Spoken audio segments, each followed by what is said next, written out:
আসসালামু আলাইকুম প্রিয় দেশবাসী।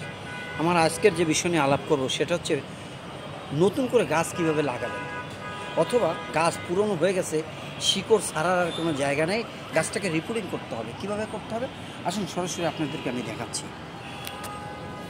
সর্বপ্রথম কিছু মাটি আপনারা একটা জায়গায় ভালো করে ছড়িয়ে ছিটিয়ে নেবেন। তারপরে এর সঙ্গে কিছু গোবর আছে, এই গোবরগুলো আপনারা ভেঙে দিবেন। এরপরে আপনার কিছু ইউরিয়া সার ছিটিয়ে দিবেন। এই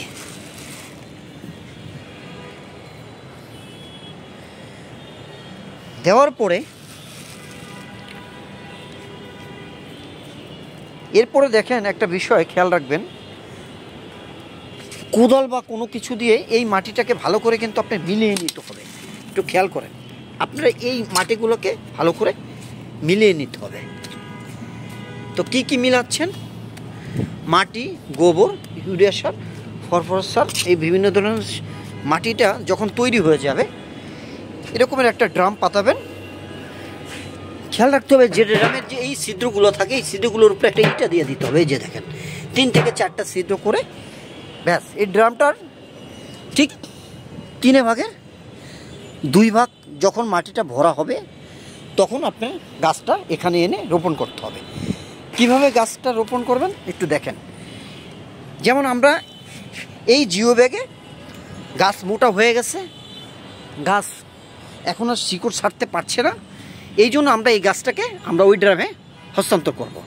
তো এই জন্য কী করতে হবে, গাছের এই যে চারোপাশ, এই যে দেখেন একেবারে চারোপাশ গোল করে সব মাটিগুলো উঠিয়ে ফেলতে হবে।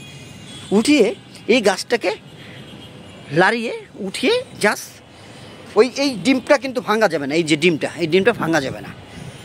আপনারা জাস্ট এই ড্রামে আপনারা বসাই দেবেন। ঠিক এইভাবে আমরা গত কয়েকদিন আগে আমরা একটা ড্রাম তৈরি করেছি এবং দেখেন এই যে গাছটা তরতাজা হয়ে গেছে আল্লাহর রহমতে। এরপর আমরা আরেকটা গাছে করেছিলাম। দেখেন গাছ দেখলে আপনারা বুঝতে পারবেন যে বড় ড্রামে গাছ যখন হস্তান্তর করা হয় বা গাছ ডেলিভারি করা হয় তখন সেই গাছগুলো ভালো হয় এবং খুব মজবুত হয় এবং ফল হবে ভালো, পুষ্টমান, গাছের ক্ষতি হবে না।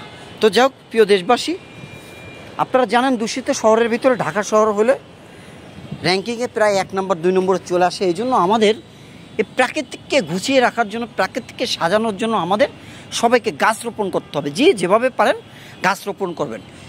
ফল গাছ লাগাবেন, ফল খাবেন, ফুল গাছ লাগাবেন, ফুলের ঘ্রাণ নেবেন, সবজি লাগাবেন, সবজি খাবেন। তো যাই হোক, আমার এই ছোটোখাটো একটা বাগান আমি তৈরি করছি।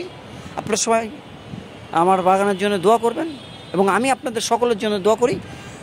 যাদের ঢাকার শহরে বাড়িওয়ালা আছেন, যাদের বাড়ি কমপ্লিট হয়ে গেছে, ছাদের উপরে এরকম ছোটোখাটো একটা বাগান করবেন আপনারা সবাই। তো ভালো থাকবেন, সবাই সুস্থ থাকবেন, সবাই সবার পরিবার পরিজন নিয়ে। আসসালামু আলাইকুম ওয়া রাহমাতুল্লাহি ওয়া বারাকাতুহু।